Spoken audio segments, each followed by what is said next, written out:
So we sit down and they push the box of Kleenex towards me. I'm like, oh boy. And they said, your son has an incurable autoimmune disease. His own body is killing his liver, but it will move to other organs. And he probably will not live a full life.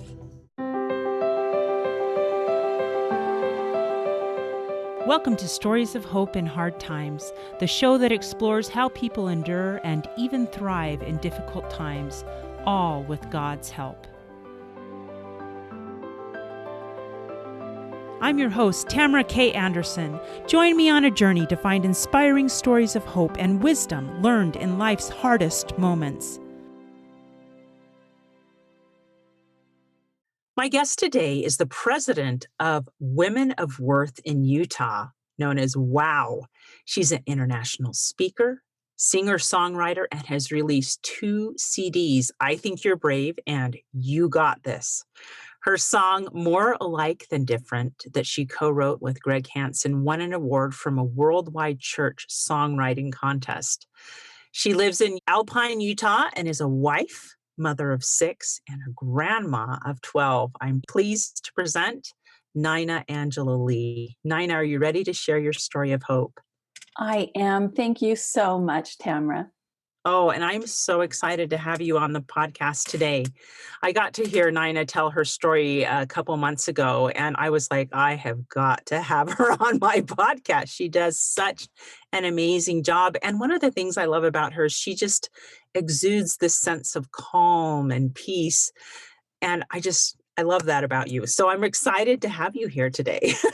Thank you, Tamara.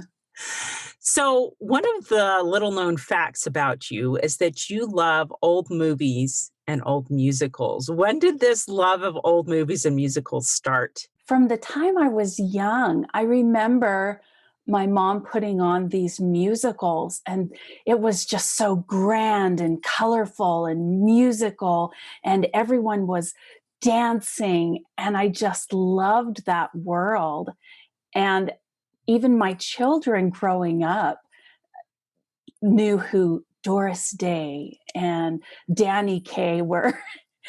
And we just made that a part of our lives. That is so amazing. Do you have a favorite one? I like White Christmas with Danny Kaye and Bing Crosby.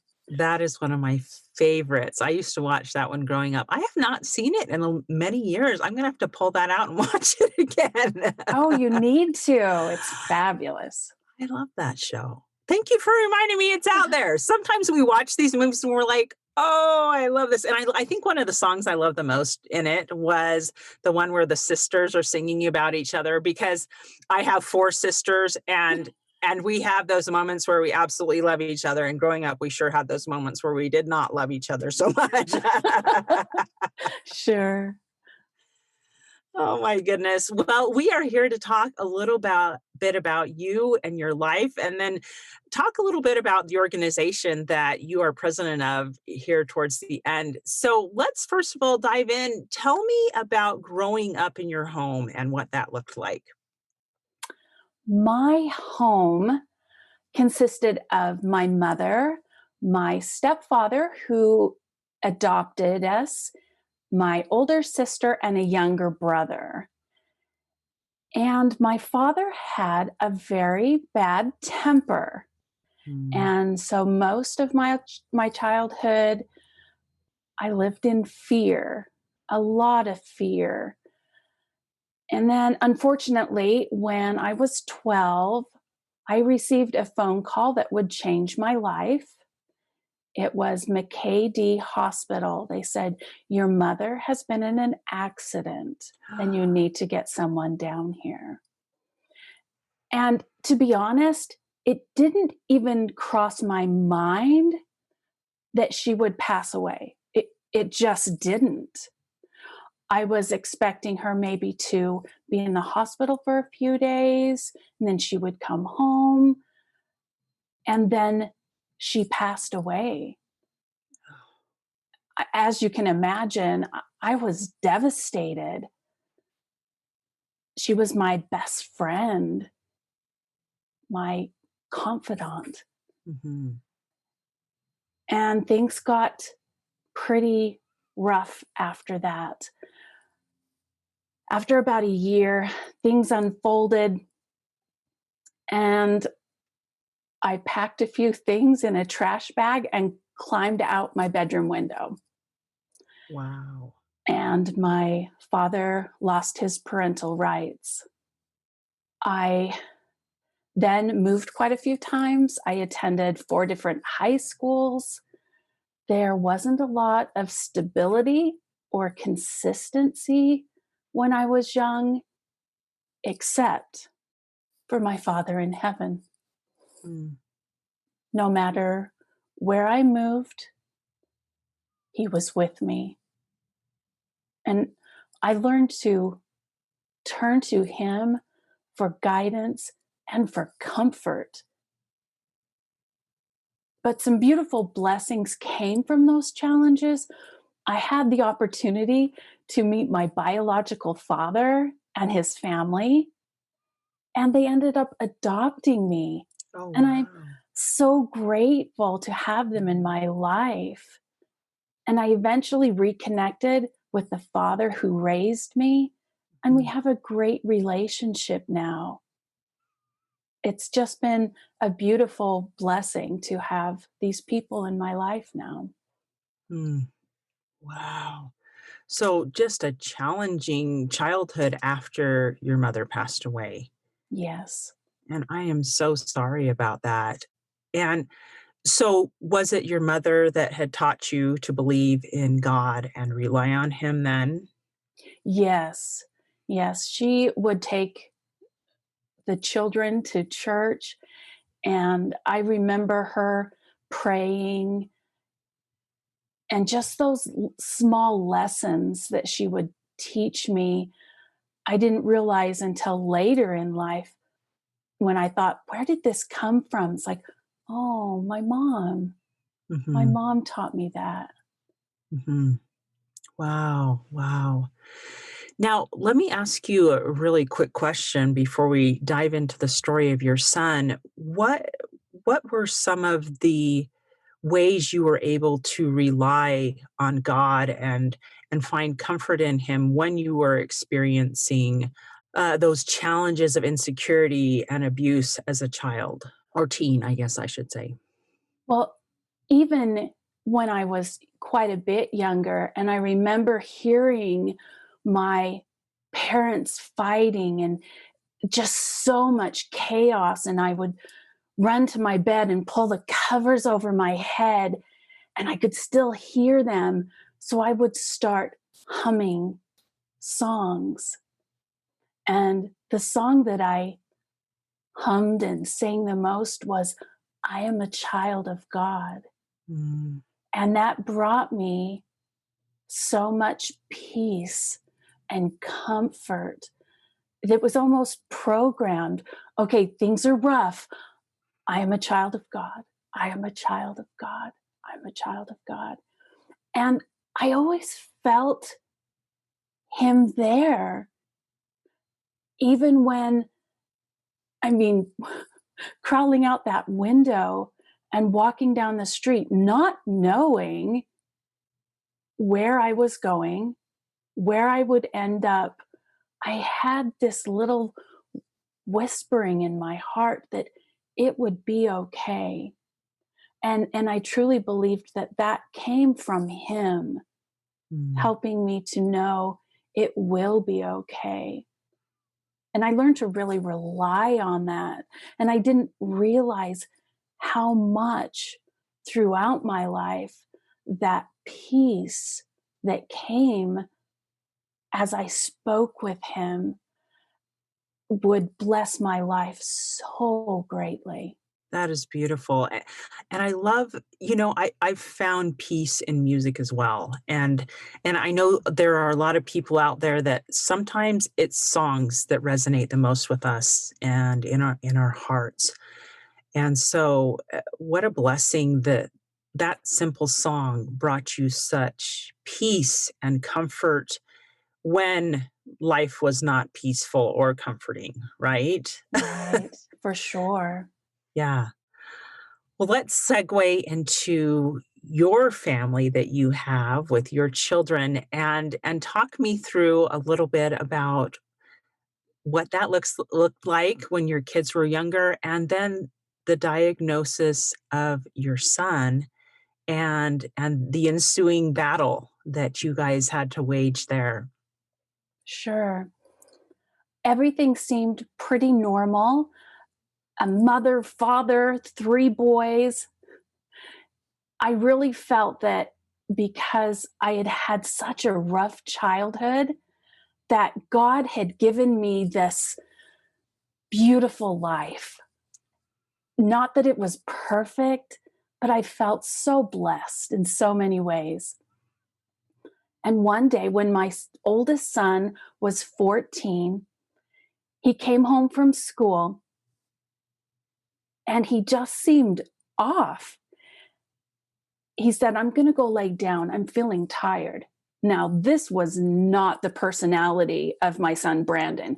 Usually it's get in, get something to eat, get homework done so he can go be with friends. Mhm. He loved being with his friends. And so to see this lack of energy, I was just worried that he was sick. So I walked towards him and I see the whites of his eyes were this eerie shade of yellow. Mm. And I thought, what on earth would cause yellow eyes? I whisked him away to the family doctor.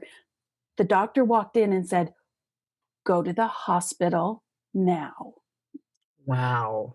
And so I'm driving to the hospital, getting more and more anxious, wondering what this could be. We get there, they whisk him away for a liver biopsy. And we're sitting there in the surgical waiting room, and the same pattern is there. The doctors will come out to the waiting family. Everything went well. They'll be in recovery for a half hour, then you can go back. So I saw this going on. And it was now taking a lot longer than the doctor said it would take for my son. And those minutes on the clock just seemed to take forever. And then finally, the doors swing open. Out comes my son's surgeon, but he also had 3 other people with him, which I thought was a little different, kind of broke Mhm. the pattern. And they said, "We have a room over here. We would like you to join us in this conference room." Oh, boy. And I thought, "Oh, no, I don't want to go to the conference room. This can't be good if they're wanting me to go to the conference room." And they introduced the hospital social worker to me. Mm. So we sit down and they push the box of Kleenex towards me. I'm like, "Oh boy." And they said, "Your son has an incurable autoimmune disease. His own body is killing his liver, but it will move to other organs, and he probably will not live a full life." My heart sunk. And even though they told us Brandon's probable path, nothing could have prepared me for the journey we had just begun. It, it was so difficult to see my son, who was once so vivacious, loving life, so active, to one by one, the things he loved to do being taken away from him. He could no longer physically do. Mm. It was quite the roller coaster for sure. Oh my goodness. So what did the ensuing years look like for you and your family as well as for Brandon? There were times of remission. that would only last a few months. So he could taste a little bit of normalcy. And then, sure enough, the disease would come back again, and it attacked his intestines and had to have part of them removed. He had to have an ostomy for a while. As a young person, he got angry. It's like, why do I have to go through this? My friends are out there doing what I want to do, and I'm stuck in here. And there was a lot of dark times. We had to talk through, just so many heart-wrenching conversations, and I would share my belief, that God would help us get through this. And he would have times that he would accept that and believe it, and other times he would just be angry. Mm. And that was what we did for years. It took quite a bit to get him through school because he was out so much time. But he finally did. He graduated. He actually fell in love and got married. And just when he thought things were going so beautifully, I would get that call. Brandon's being life flighted. Can you meet us at the hospital? Oh, my word. One day it was so hard. As I got to the hospital, his little daughter came running up to me, and she put her arms around my knees and said, "Grandma, can you help them make Daddy better?" And my heart was breaking because I wanted that so badly for all of us, for him. And luckily, as things progressed towards the end, he turned to God and he renewed his faith. And it was beautiful to see that. I think he realized that he may not have a lot of time left. And he really did start treasuring more of those moments and making memories with his family. What did you find you had to do to stay courageous and strong? Because he had a 17-year battle with this autoimmune disease. Um, what did you have to do to remain strong and true to God, and just be able to have the strength to keep going day after day? I know he had long hospital stays. What were some of the self-care things and the things you did to connect with God daily so that you could just keep going? Because so many times when we're in a super stressful situation like that, it is difficult to even place one foot in front of the other, and difficult to even want to face another day when we'd rather pull the covers over our head, kind of like you did as a little girl, and hum to ourselves that everything's going to be okay. But often as adults, we can't do that. We can't hide under our covers and just pray for everything to go away. True. But there were times that while he's laying in the hospital bed, I'm off on the sofa with the covers over my head because I didn't want him to hear that I'm crying. And there were times that I had to sing to myself, "I am a child of God." And one of the hardest days, the doctor had said, "He's septic. We don't think he's going to make it through the night." And as I had done many, many times, I went to my knees and I pled to Heavenly Father, "Please save my son." And I felt this, almost like hearing the words, but I felt them. And it was to say, "Thy will be done." And it shocked me. It was like, wait a minute. That means I'm okay to let my son go? I couldn't I couldn't comprehend that. Talk about a wrestle before the Lord. And it took me a while to even utter those words, thy will be done, thy will be done. That meant I trusted God and his plan and his timing. But that was so difficult. But luckily, I had been listening to his voice and feeling his promptings in my life for so long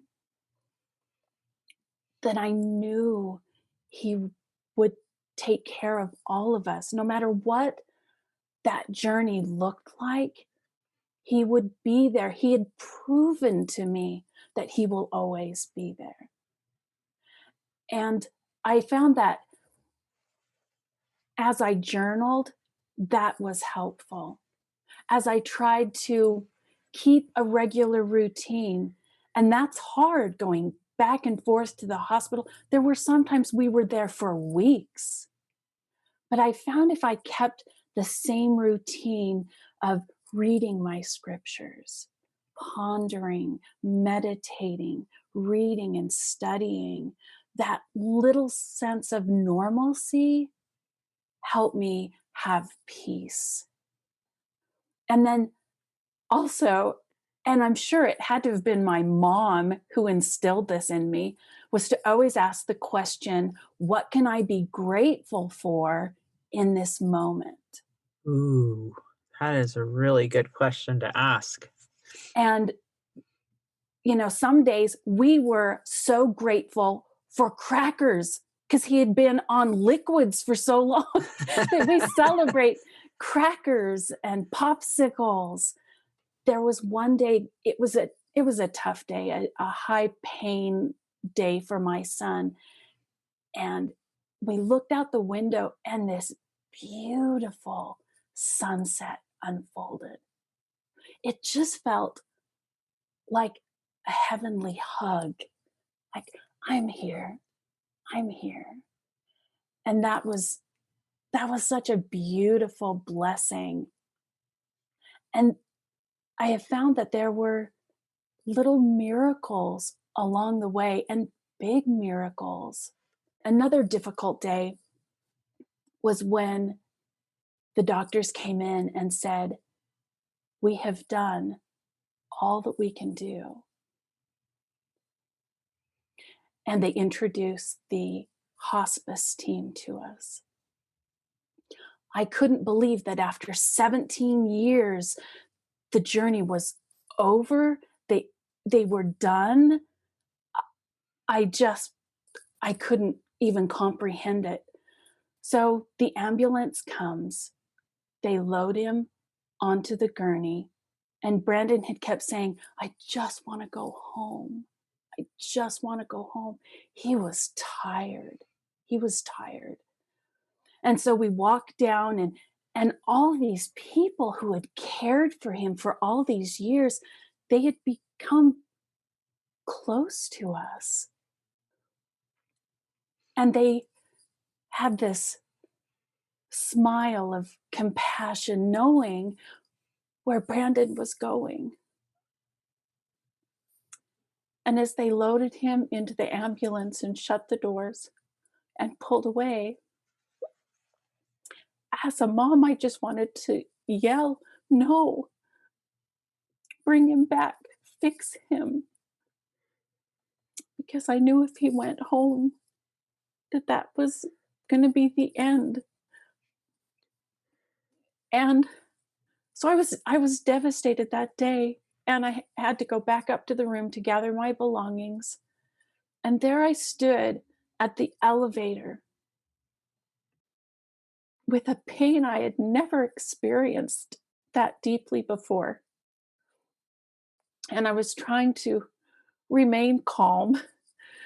The elevator opens, and there was a couple in there. I step in, and as we start to descend, I feel this well of emotion just rising, and I could not control it anymore. And tears just start streaming down my face. And this beautiful woman turns to me and just reaches out and holds me as I cry. And for 5 floors, she did that. She had this inquisitive look, and I said, "It's my son." And she goes, "I'm so sorry. I will pray for him to get better." And without even thinking, I blurt out, "He's not going to get better." And now she's crying. The elevator doors open, and we step out. And I just want to head to my car so I can bawl. And she said, "I will pray for you and your family." And I bolted to my car and sobbed uncontrollably. But I believe in my heart that God knew I needed an angel right then to give me a hug and to hold me. I call her my elevator angel. And he sends these people or experiences that help strengthen me and to remind me that he is there. He is aware of our situation, that he will carry us when our knees are weak. And he's proven that over and over and over in my life. I just feel so blessed. There were other people in the hospital you get to know, and they would be going through these difficult situations and they wouldn't have that faith. And I believe it was harder for them because they didn't have that to hold on to. So I'm so thankful that I have my faith.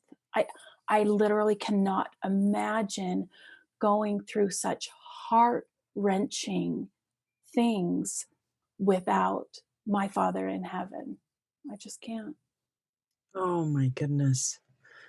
Wow. I'm sorry, I had to blow my nose several times there. uh, Tears streaming down my face. Thank you for sharing that.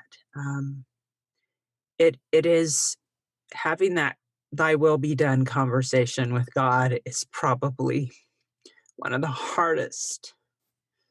Um, True.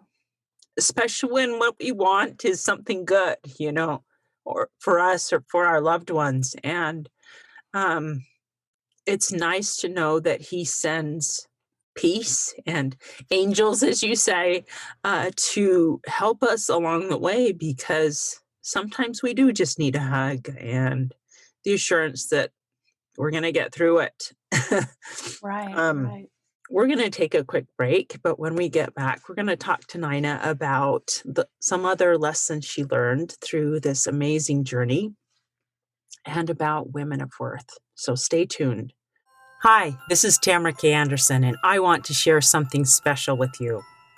When our son Nathan was diagnosed with autism, I felt like the life we had expected for him was ripped away, and with it, my own heart shattered as well. It's very common for families to feel anger, pain, confusion, and anxiety when a child is diagnosed.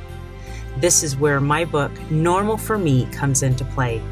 It shares my story of learning to replace my pain with acceptance, peace, joy, and hope. Normal for Me has helped change many lives, and I'd like to give this book to as many families as possible. We've put together something I think is really special.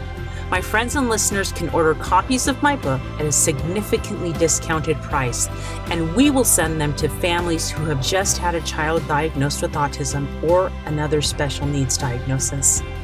We will put your name inside the cover so they will know someone out there loves them and wants to help. I will also sign each copy. You can order as little as one or as many as hundreds to be shared with others. So go to my website, tamarakanderson.com, and visit the store section for more information and to place your order. You can bless the lives of many families by sending them hope, love, and peace. Check it out today at tamarakanderson.com and help me spread hope to the world. And we're back. I've been talking to Nina Angela Lee about her amazing journey with dealing with her son's autoimmune disease for 17 years. And we at least I've kind of dried my eyes now and blown my nose, and I feel a little more composed and like I can talk now. But Nina, losing Brandon must have just been so challenging, and I can't even imagine how hard that must have been for you. Why don't you tell me a little bit about your thoughts and feelings as he passed? We thought, well, I thought that when he got home, that we would have quite a while in this new normal for us. The hospital bed was brought in. We learned how to administer the medication. I thought we were in this for months, if not years. To our surprise, he started going downhill very quickly. And literally 3 days after he got home, he went home. And I had never experienced such pain. I didn't know I could feel so much pain and still survive, to be perfectly honest. My heart was broken. And then I had this feeling, ask, what can I be grateful for in this moment? Oh gosh. And my head was like, are you kidding me? And then things started to come. Number one, I was so thankful for all those doctors and nurses who cared for him for so long. And I was grateful for the night before the family gathered and we had a bedside sing along. It was beautiful. I was so grateful that we had that moment. And then feeling this peace come into my heart, imagining him in the arms of my Savior, his Savior, not to experience the pain that he had been in for so many years. That was such a blessing to have that comfort. So there were things to definitely be grateful for, even in that moment. Wow. Oh my goodness.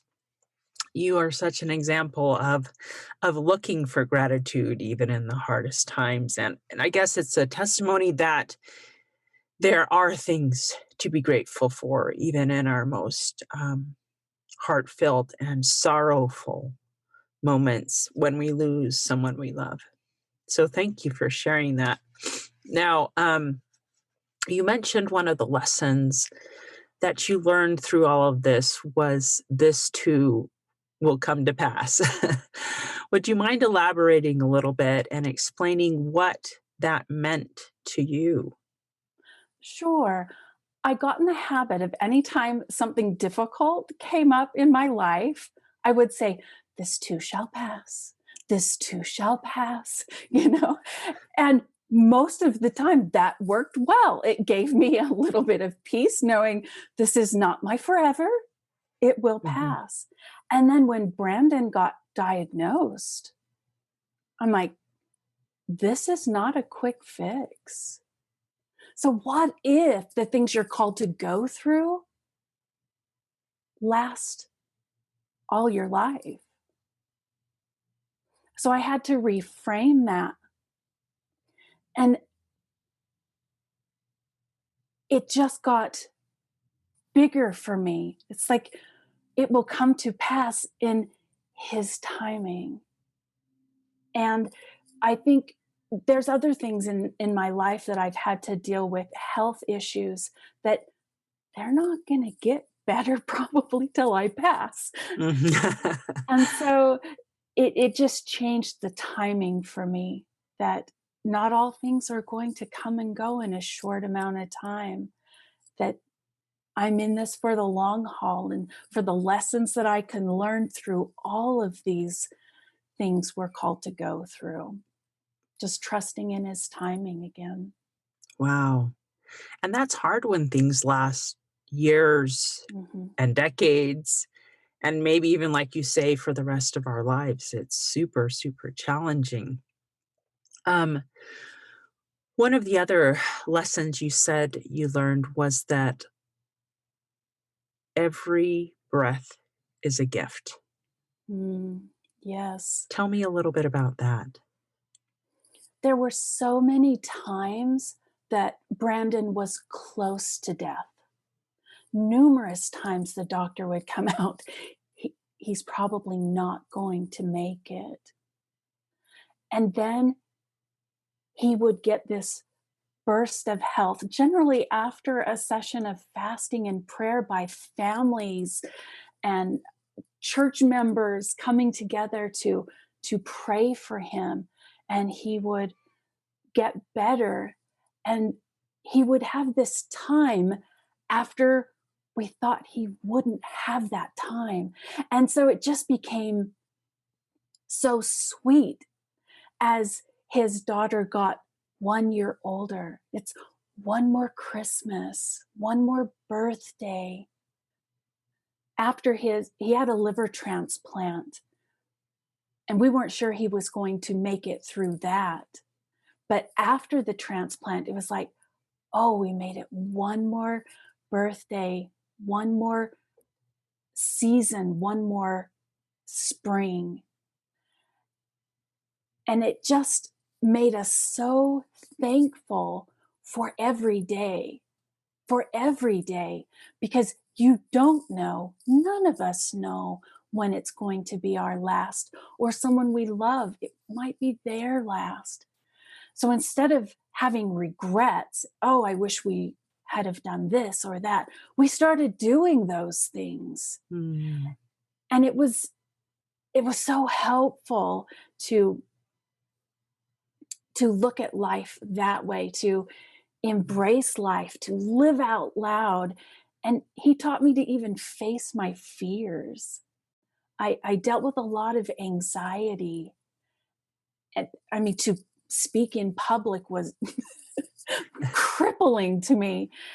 And I realized that that's not living out loud to hide and not speak to people.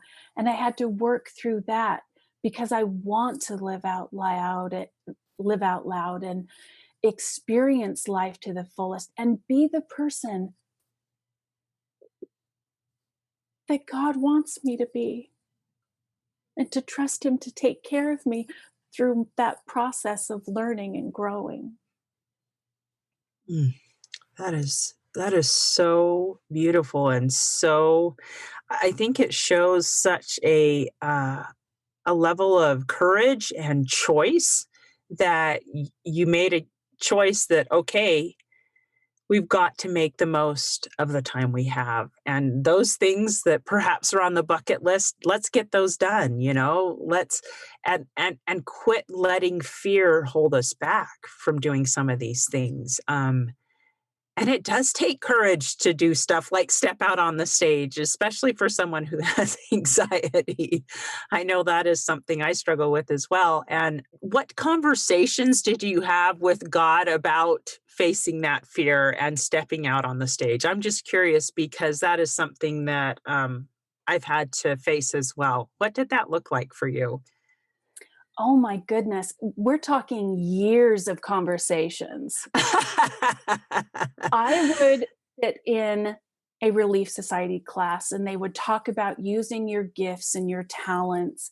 And I literally would feel sick inside, knowing that Heavenly Father had given me this gift of music and that I was supposed to be sharing it. But my fear was so great that I couldn't do it for decades. Mm. All the songs that I had written to that point were literally for myself. They were never written to share. I call them my musical journal, my musical diary. It's my heart coming out in music. And after years of having that almost like a chastisement feeling, like I have given you something and you're not doing what I need you to do with it. I finally came to the realization that I needed to share that, thanks to the prompting of my husband, who invited somebody over and said, I think they need to hear your song. And I went, what? You want me to sing my song for them? He goes, they're really having a hard time. I think they'd really be blessed by that. And it, even though it was so scary, and I felt so vulnerable, because it was like opening my heart, and these are my feelings, and I wasn't sure how that was going to be received. And it was Mm. so sacred to me. I was worried about that being judged. But the response that came back from this dear sister warmed my heart. And there was a paradigm shift right then. When I read this beautiful thank you note she sent me about how she needed to hear what I sang in the song. And I thought, wait a minute, I love my brothers and sisters, and I want to help them. And if something I do, even though it's not perfect, that that's what I want to do. I want to show my love for them. And that really helped me to look at it differently, that it's more of a out of love, not, hey, look at me, which was Mm. not my personality to be, uh, love being on the stage. And that was just not my style. Mhm. So anyway, that's what really changed my heart, to know that I needed to work through this. And the first time somebody asked me to come speak at a group, because it kind of snowballed without me even trying. It's like this person told this person, and then I was asked to go here, and then someone heard me there.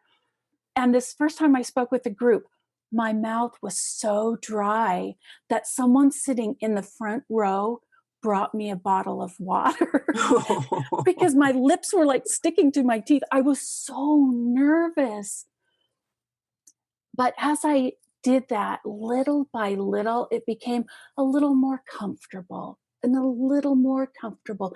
And I wouldn't say now that I absolutely love being on stage and sharing my story, but my love for others overrides that fear. And I know without a doubt that God will help me through it. Mm. He always has. He always will. Wow. You're such an example of pressing forward and being courageous in that. And it's nice that God gives us, it's almost like baby steps Mhm. up and past the thing we fear. Like, okay, we'll do this small step, sing to this one person, Right. right? And then this little small group, and then this group. And like you said, it snowballs, but he does need us to take that first step past our fear. And I love that you said you were motivated by love. There has to be something pulling us past it, something we can focus on besides our fear. Mhm. And I love that for you it is love. And that's a powerful thing because yeah, we do love our brothers and sisters here in the world. And that's actually what pulled me past starting podcasting, because I was scared to death to start podcasting. Sure. So I very much relate to your story. So let me transition into Women of Worth. How did you get involved with this organization? It was after Brandon's death. Mhm. And talk me through how that happened and how you've come to be involved as now president of Women in Worth and what they're all about. Sure. My husband is on a school board, and the CFO of WOW is on the same school board. And my husband, bless his heart, he loves to share things about me with his friends and mentioned that I had had a CD recently released. And Marie calls me and said, "Hey, do you want to go to lunch? I have this organization founded by Judy Guay called Women of Worth. I'd like to sit and chat with you." And I'm thinking, we're just new friends having a chat. So I really unfold everything, this is my past and all this stuff. And she's like, "I would like you to come do a concert for the Women of Worth and share your story." And Wow. oh my goodness. Did you kind of feel like you wish you could have sucked it all back in? Like, Oh, rewind. absolutely. That it kind of shocked me to my core. I had sung for people before or sang for people before, but to share the real story, first of all, I felt embarrassed. I thought if I had been a better child, maybe I wouldn't have been abused. Mm. And to share those things with people and the deepest feelings of my heart from just losing my son, I thought, how can I say those things? But as I prayed, I knew it was something I needed to do. I needed to do that. And then my thought, as soon as I start thinking about myself and my anxiety, I think of the women who will be sitting in that audience. And if there's one little tidbit that I can say that will help ease her pain, oh, it's so worth it. Mm. Whatever I need to go through, that's what I want to do to help her. So I did. I went and I did my concert, scared, knees knocking. I had to have my water bottle right there because my mouth got so dry. But afterwards, they invited me to stay for dinner. And I'm so glad that they did. I'm sitting at this table and I asked the women to share their journey of how they got to WOW. And these beautiful women opened their heart and shared with me their journey and what they had gone through. Some went through some very traumatic things. And they were telling me how WOW was helping them gain the tools that they needed to rebuild their lives. And then one person sitting next to me was a mentor. And I thought, this woman is giving her time, her talent, her compassion for free to help this sister along her journey. I thought, these are my people. This is my tribe. People working to improve themselves and lifting and supporting each other.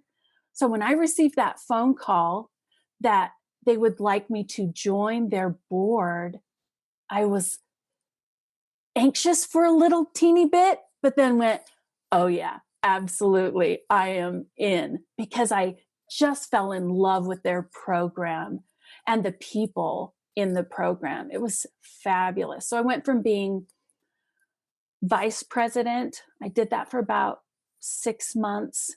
and then they asked me to be president. And it has been such a phenomenal experience watching these women grow from where they in the beginning had such a hard time even talking about their stories and sometimes even looking you in the eye, to taking the stage at the end of the year program and to boldly proclaim, I am a woman of worth. Wow. It just, what a beautiful thing to experience, to watch women bloom from where they were into these creatures who are ready to take on the world and be purposeful in the direction of the rest of their lives. I absolutely love this program. Wow. So tell me who Women of Worth specifically targets, and their goal and what that looks like, the program, what it looks like to help them become courageous women of worth. It is a year-long program. We call them worth shops instead of Oh, workshops. that's so cute. And every month they are learning things like how to replace bad habits, negative self talk. That's a big one. To Mhm. replace that into more positive, to help them become their best selves in these little worth shops. And the people who come are women who are not in crisis. We're not a rehab. If you have been clean and sober for 6 months, some people have gone through incredible abuse, and others have escaped polygamy. Mm. And people nominate them. They have to be in a good place, it has to be a right fit. And if they are just enveloped with love and great information to help them become their best selves. Wow. That is so amazing and so empowering. And how long have you been president of WOW then? This is my second year. That is awesome. That's really, really cool. And it's neat that you get to rub shoulders with women as they make that journey. That's incredible. Oh my goodness, this has been so fun. Tell me, is there a favorite Bible verse that has become meaningful to you through all of the ups and downs that you have experienced in life? Yes, I like so many, but the one I gravitate towards and cling to is Isaiah 41:10. Fear not, for I am with thee. Be not dismayed, for I am thy God. I will strengthen thee. Yea, I will help thee. Yea, I will uphold thee with the right hand of my righteousness. And I have felt that so many times. And when my knees are weak, I remember, I am with thee. I am thy God. I will strengthen thee. And he has. He's faithful. Oh, that's beautiful. What resources have you found particularly helpful through your ups and downs? That I also want you to share your your music and where we can find that because I'd love to list that as a resource. Oh, thank you. Music has really been such a strength in my life. I remember the first time we got our piano, it had nicks and dings and it was old, but I could retreat there. And it just was such a comfort. And I found that through all my trials, music has been there. I can turn to the things, the songs that strengthen me or bring me peace. I have special stations on Pandora One is soft classical or soft piano or meditation radio.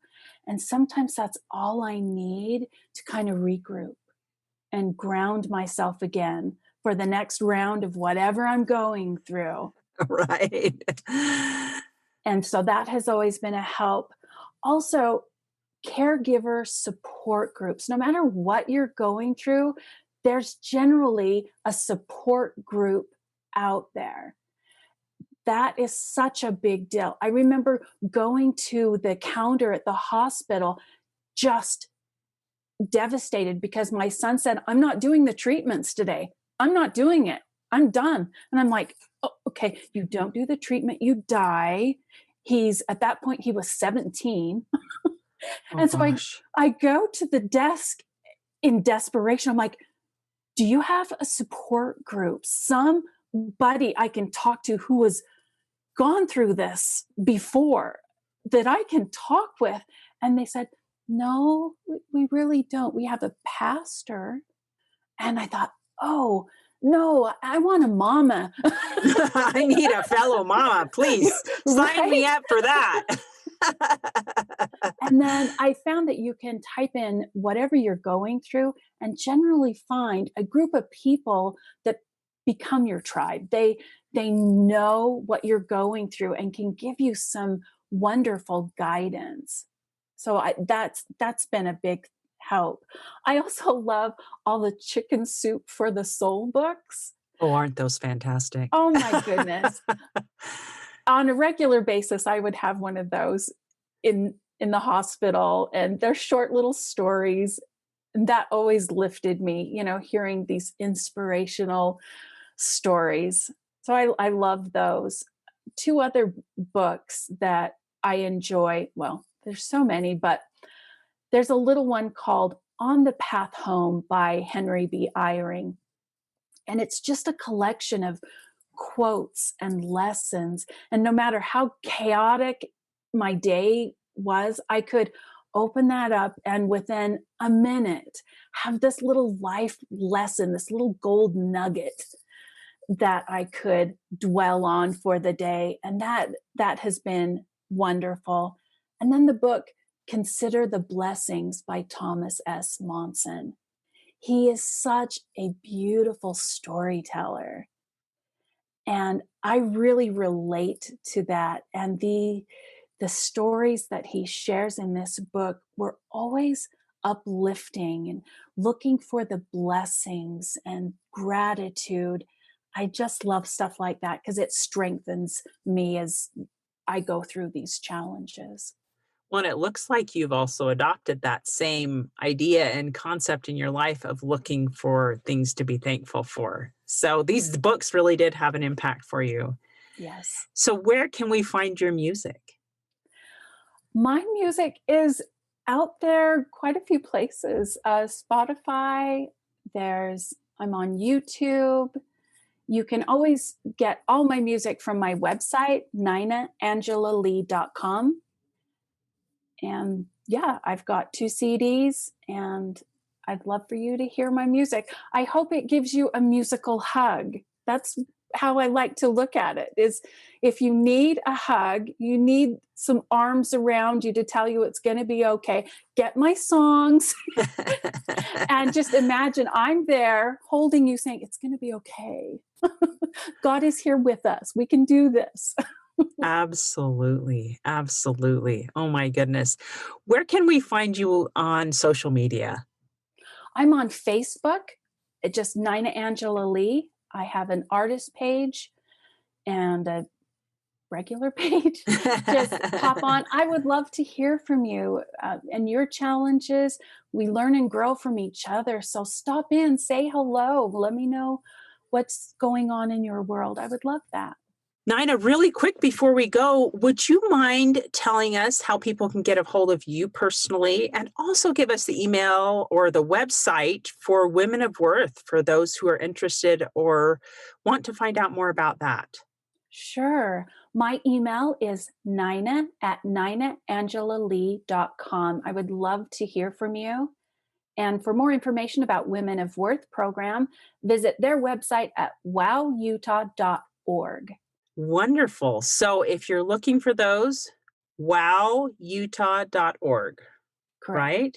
And then I will be sure to include all of these resources and websites and Nina's email in our show notes.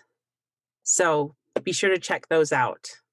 Nina, this has been such a treat to be able to talk to you and have you share such poignant and heartfelt stories. I know I have a pile of tissues over here off to the side of my computer.